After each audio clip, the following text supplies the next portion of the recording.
మంది బాగా ఆటని ట్రై చేస్తున్నారు.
అయ్యా, పందికి పాన్స్ వాసన తెలుస్తుందా? జగన్కి వైకాపా నాయకులకి బాబు గారేంటో తెలియదు. 2014లో రాష్ట్ర విభజన జరిగినప్పుడు 16,000 కోట్ల లోటు బడ్జెట్ మనం మొదలయ్యాం.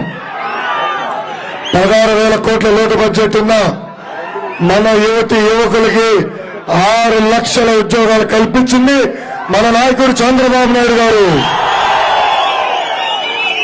మా అవ్వ తాతలకి చాలని 200 రూపాయల పెన్షన్ 2,000 రూపాయలు చేసింది మన చంద్రబాబు నాయుడు గారు.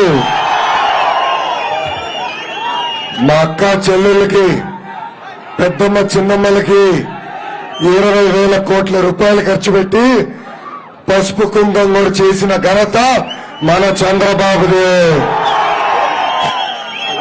మన రైతుల కోసం రైతు రుణమాఫీ ఏమి, డ్రిప్ ఏమి, గిట్టుబాటు ధర ఏమి, ఇవన్నీ కూడా అందజేసింది మన చంద్రబాబు నాయుడు గారు. ఇంకా ప్రభుత్వ ఉద్యోగస్తులు కూడా 43% ఫిట్మెంట్ ఇచ్చి 1వ తారీఖు నాడు జీతం ఇచ్చింది కూడా మా చంద్రబాబు నాయుడు గారు. ఇక్కడ పోలీస్ సోదరులు కూడా ఆలోచించమంటున్నా, మీరు కూడా ఒక బాధ్యతలే ప్రభుత్వంలో. మీ టీఏడిఏ ఇవ్వట్లేదు. ముఖ్యమంత్రి గారు మీ పైన ఉన్న గౌరవం అది. మీ తరపున పోరాడడం నేను వచ్చినా అంత పవిత్ర యుద్ధాన్ని ఆపితే ఎంత అన్యాయమో మా పోలీస్ సోదరులు కూడా ఆలోచించమని ఈ సభాముఖంగా నేను కోరుతున్నా.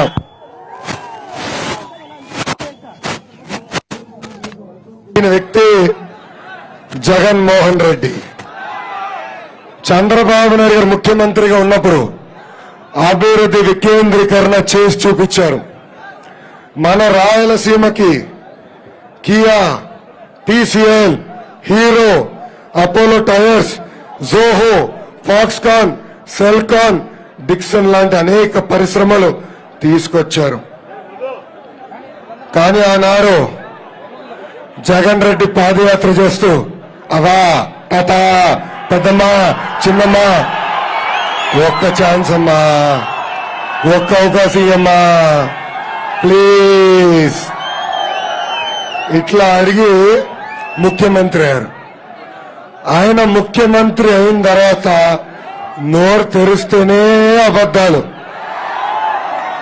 అసలు అబద్ధాలకి ప్యాంటు షర్ట్ వేస్తే అది జగన్మోహన్ రెడ్డి. అందుకే ఆయన పేరు అబద్ధాల రెడ్డి. యువకులకి 2,30,000 ఉద్యోగాలు భర్తీ చేస్తా అన్నాడు. అది ఒక అబద్ధం. ప్రతి సంవత్సరం జాబ్ క్యాలెండర్ ఇస్తా అన్నాడు. అది ఒక అబద్ధం. ఇంకా ప్రత్యేక హోదా 25 ఎంపీలు గెలిస్తే ఢిల్లీని గడగడగడలాడిస్తా అన్నాడు. 31 ఎంపీలు ఉన్నారు. ఏం పీకారయ్యా మీరు? మోడీ గారు చూస్తే ఇంక వచ్చబడుతుంది. Sir sir sir sir sir sir అంటాడు. ఆయన వస్తే డైలీ కాలు ఇక్కడ ఉన్నాయా అని ఎత్తుక్కుంటాడు. ప్రత్యేక హోదా కూడా ఒక అబద్ధం. ఇంకా కడప ఉక్కు ఫ్యాక్టరీ ఒక అబద్ధం. బీసీ ఎస్సీ ఎస్టీ మైనారిటీ మహిళలకి 45 సంవత్సరాలు వస్తే పెన్షన్ ఇస్తానని ఒక అబద్ధం. అమ్మ ఒడి ఎంతమంది పిల్లలుంటే అంతమంది పిల్లలకి ఇస్తానని చెప్పాడు జగన్ రెడ్డి. అది ఒక అబద్ధం. సంపూర్ణ మద్యపాన నిషేధం చేస్తా అన్నారు. అది ఒక పచ్చి అబద్ధం. అసలు సంపూర్ణ మద్యపాన నిషేధం కాదు కదా, మద్యం తయారు చేసేదే జగన్మోహన్ రెడ్డి ఆయన బినామీలు, బాటల్లోకి నింపేది జగన్మోహన్ రెడ్డి ఆయన బినామీలు, Andhra gold president medal sticker అంటించేదే జగన్మోహన్ రెడ్డి బినామీలు, బండల్లో తరలించేది జగన్మోహన్ రెడ్డి ఆయన బినామీలు, ఏకంగా దుకాణాలు నడిపించేది జగన్మోహన్ రెడ్డి ఆయన బినామీలు. అంతేకాదండి, 6ంటికి దుకాణాలు మూసేయాలి కదా, ఆ మద్యం సీసాలు ఇంటికి తీసుకెళ్లి జాగ్రత్తగా కాపులా కాసి బ్లాక్ లో కూడా అమ్మేది జగన్మోహన్ రెడ్డి బినామీలు. చాలా మంది వచ్చి నన్ను కలిసినారు. కలిసి అయ్యా ఈ మద్యం బాటిల్ ఏదో తేడా ఉంది, ఇది కల్తీ మద్యం కన్నా దారుణం అన్నారు. అవునా, ల్యాబ్కి పంపించానండి. ఆ ల్యాబ్కి పంపిస్తే అక్కడ తేలింది పురుగు మందు పురుగులు చంపుతుందో లేదో తెలియదు కానీ ఈ మద్యం కానీ కొడితే పంట పొలాల పురుగులు వస్తాయి. అలాంటి కల్తీ మద్యం అందజేస్తున్నాడు ఈ జగన్ రెడ్డి. అందుకే మద్యపాన నిషేధం కూడా ఒక అబద్ధం. ఇంకా రైతులకి గిట్టుబాటు ధర ఇస్తా అన్నారు. అది ఒక అబద్ధం. 3,000 రూపాయలు మా అవ్వ తాతలు పెన్షన్ ఇస్తా అన్నాడు. అది ఒక అబద్ధం. ఇంకా ప్రభుత్వ ఉద్యోగస్తులకి సిపిఎస్ రద్దు చేస్తా అన్నాడు. వారంలో రద్దు చేస్తా అన్నాడు. వారం అది ఒక అబద్ధం. ఇంకా జగన్మోహన్ రెడ్డి పాదయాత్ర చేస్తూ కోట్లు ఖర్చు పెట్టాడండి. రాయలసీమ బిడ్డ అని ఏమి బిల్డప్ ఇచ్చారు బా, సినిమా సెట్టింగ్ లాగా చేశారు. కానీ ఆయన ముఖ్యమంత్రి అయిన తర్వాత రాయలసీమ ద్రోహిగా మిగిలిపోయారు జగన్మోహన్ రెడ్డి. ఈ అబద్ధాల రెడ్డి జగన్మోహన్ రెడ్డికి వచ్చే మన రాయలసీమకు వచ్చే సాగునీటి ప్రాజెక్టులు చంపేశాడు. అంతేకాదు రాయలసీమకిలో ఉన్న అమర్ రాజా బ్యాటరీ కంపెనీ మెడబట్టుకుని తెలంగాణకు పంపించేశాడు. ఆ ఒక్క పరిశ్రమ పోవటం వల్ల ప్రత్యక్షంగా 10,000 మంది ఉద్యోగాలు కోల్పోయారు. పరోక్షంగా ఇంకొక 10,000 మంది ఉద్యోగాలు కోల్పోతాం జరిగింది. ఆయన రాయలసీమ బిడ్డ కాదు, రాయలసీమకి పట్టిన శని అని సభాముఖంగా తెలుపుతున్నాం. నేను అడుగుతున్నా జగన్ రెడ్డిని, నువ్వు నిజంగానే రాయలసీమ బిడ్డ అవుతే నువ్వు రాయలసీమకి ఏం చేసావు ఈ సభాముఖంగా తెలపాలని కూడా ఆయన నేను ఇక్కడి నుంచి నిలదీస్తున్నా. అయ్యా, ఎన్నికల ముందల జగన్మోహన్ రెడ్డి అన్ని పెంచుతూ పోతా అన్నాడు.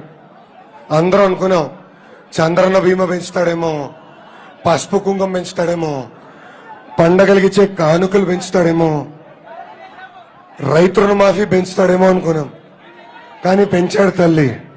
పెట్రోల్ ధర పెంచాడు తల్లి, డీజిల్ ధర పెంచాడు తల్లి, గ్యాస్ ధర పెంచాడు తల్లి, చింతపండు ధర పెంచాడు తల్లి, నూనె ధర పెంచాడు తల్లి, నిత్యావసర సరుకుల ధర పెంచాడు తల్లి, కరెంటు ఛార్జీలు పెంచాడు తల్లి, ఇంటి పన్ను పెంచాడు తల్లి, చెత్త పన్ను వేయబోతున్నారు తల్లి, నీటి పన్ను.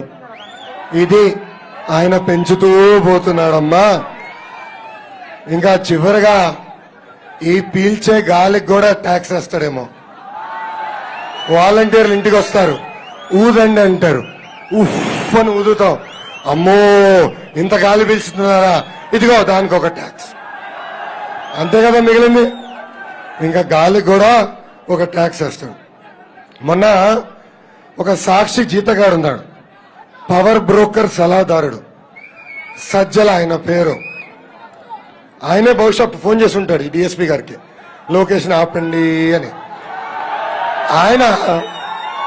ఆయన జగన్మోహన్ రెడ్డి గారిని కలిశారు.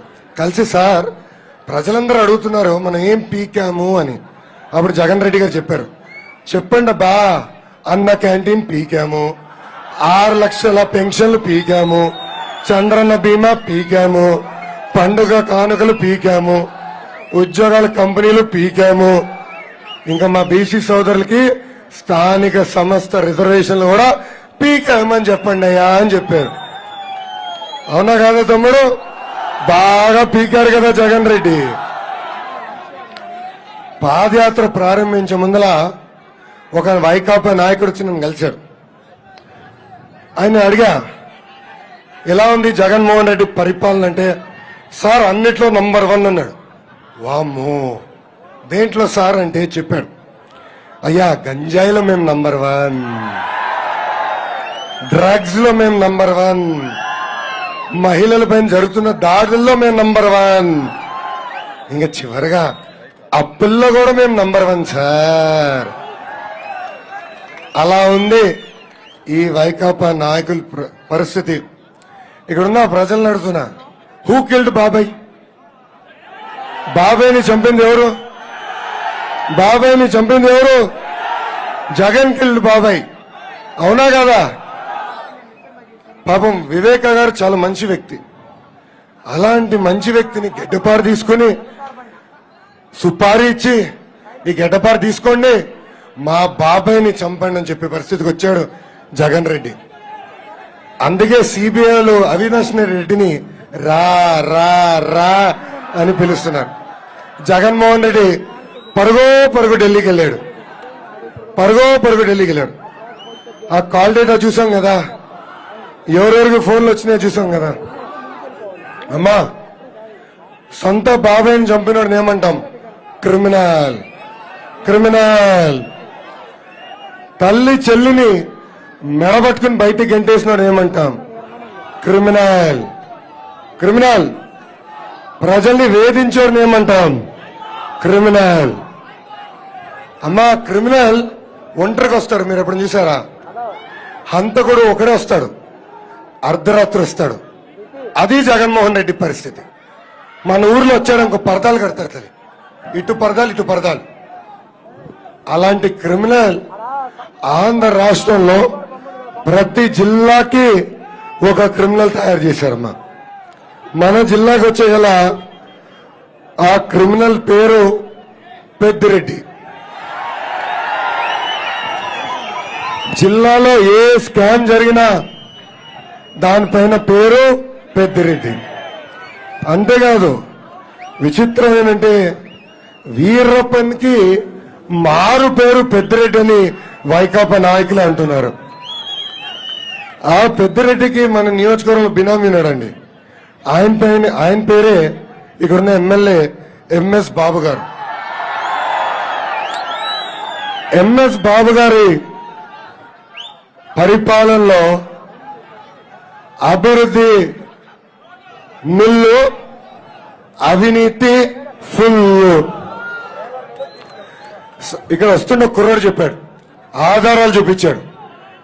షిఫ్ట్ ఆపరేటర్ మీకు ఇస్తాను, 10 మీకు ఇప్పిస్తానని చెప్పి 50 మంది దగ్గర 5 లక్షలు తప్పాడండి.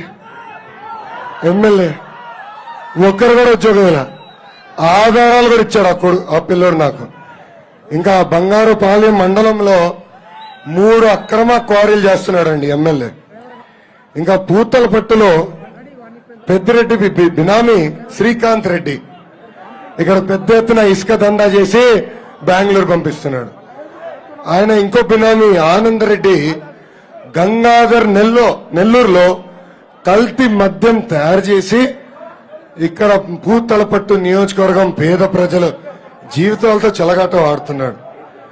ఎంఎస్ బాబు ఎంత గొప్ప వ్యక్తి అంటే కాణిపాకం గుడి అభివృద్ధి కోసం ఒక ఎన్ఆర్ఐ వచ్చి 9 కోట్ల రూపాయలు ఇచ్చినాడు.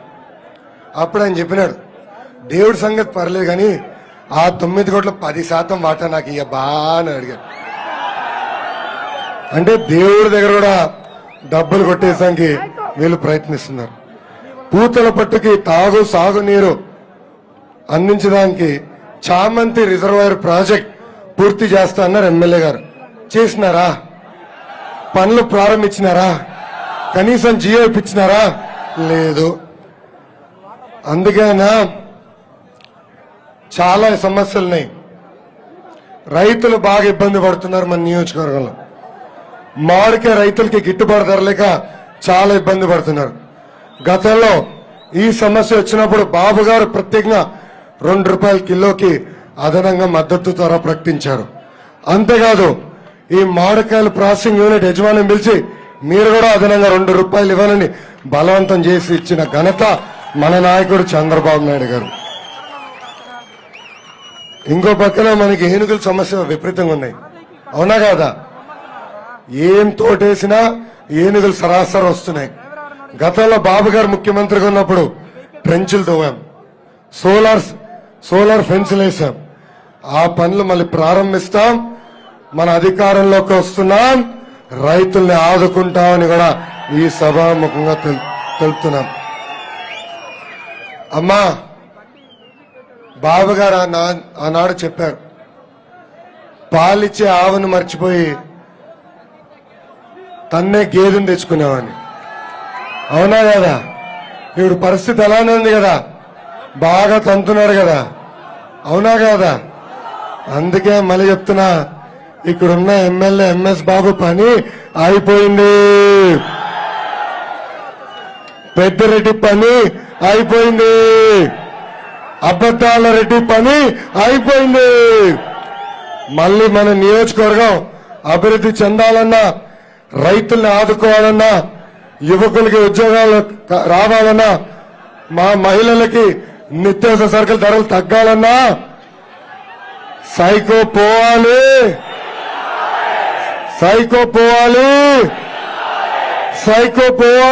సైకిల్ రావాలి. అవునా కదా?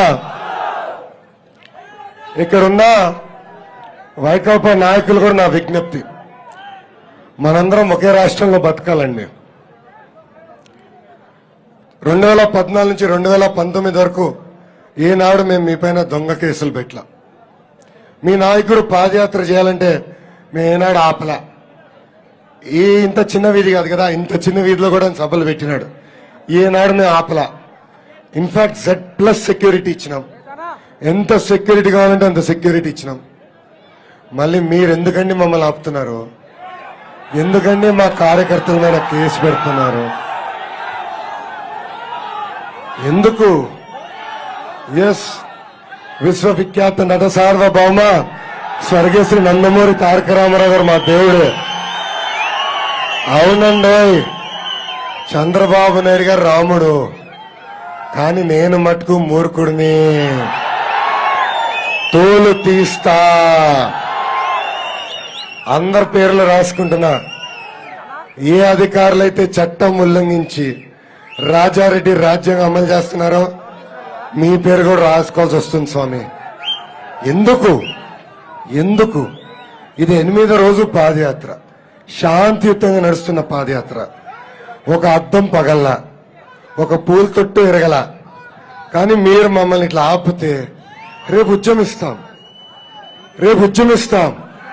ఈ యువగలం ఆగదు, పవన్ కళ్యాణ్ గారి వారాయి కూడా ఆగదు.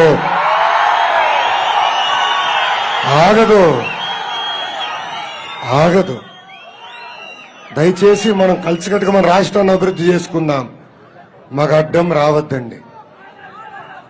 మీరు బాబు గారు ఒకవైపు చూశారు, రెండో వైపు చూడాలనుకోదండి. మా అమ్మను అవమానించినప్పుడు నేను చూసిన ఇవన్నీ మేము గుర్తుపెట్టుకుంటాం. వడ్డీతో సహా నేను చెల్లిస్తా, బీ కేర్ఫుల్ అని ఈ సభాముఖంగా హెచ్చరిస్తూ, అమ్మా గత 3 ఎన్నికలుగా తెలుగుదేశం పార్టీ పూర్తల పట్ల గెలలేకపోయింది. ఈసారి ఆశీర్వదించండి, దీవించండి. పూర్తల పట్టిక అభివృద్ధి ఏంటో చేసి చూపించే బాధ్యత తెలుగుదేశం పార్టీ తీసుకుంటుందని ఈ సభాముఖాన్ని ఎండకు విరామిస్తూ, చివరిగా మళ్ళీ మా పోలీస్ సోదరులకు విజ్ఞప్తి. పాపం రైట్ గేర్ వేసుకుని వచ్చారు. స్వామి, మేము దొంగలు కాదు, మేము రౌడీలు కాదు, మేము గూండాలు కాదు. నేను అమెరికాలో చదివా, స్టాన్ఫర్డ్ లో ఎంబీఏ చేసిన, చట్టాలేంటో నాకు తెలుసు. రాజ్యాంగం ఇచ్చే హక్కు నేను వినియోగిస్తున్నా. మీ తరఫున కూడా పోరాడుతున్నా స్వామి. మీ టీఏ కోసం, మీ డిఏ కోసం కూడా నేను పోరాడుతున్నా. దయచేసి అర్థం చేసుకోండి.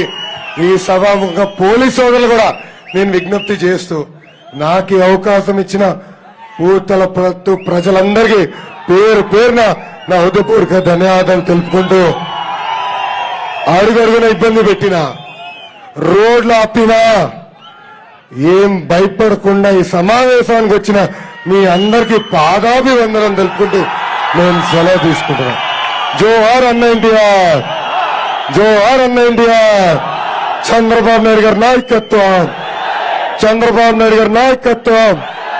2024 మన ముఖ్యమంత్రి, 2024 మన ముఖ్యమంత్రి చంద్రబాబు నాయుడు గారు. అందరికీ నమస్కారం.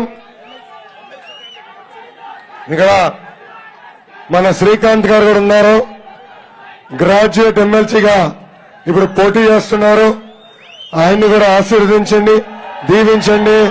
చాలా మంచి వ్యక్తి, గ్రాడ్యుయేట్ సమస్యలు తెలిసిన వ్యక్తి, ప్రస్తుతానికి కేసులు లేని వ్యక్తి. ప్రస్తుతానికి ముందు పెడతారు పాపం, ప్రస్తుతానికి కేసులు లేని వ్యక్తి. ఆయన్ని కూడా ఆశీర్వదించాలని, దీవించాలని మిమ్మల్ని అందరినీ కోరుకుంటూ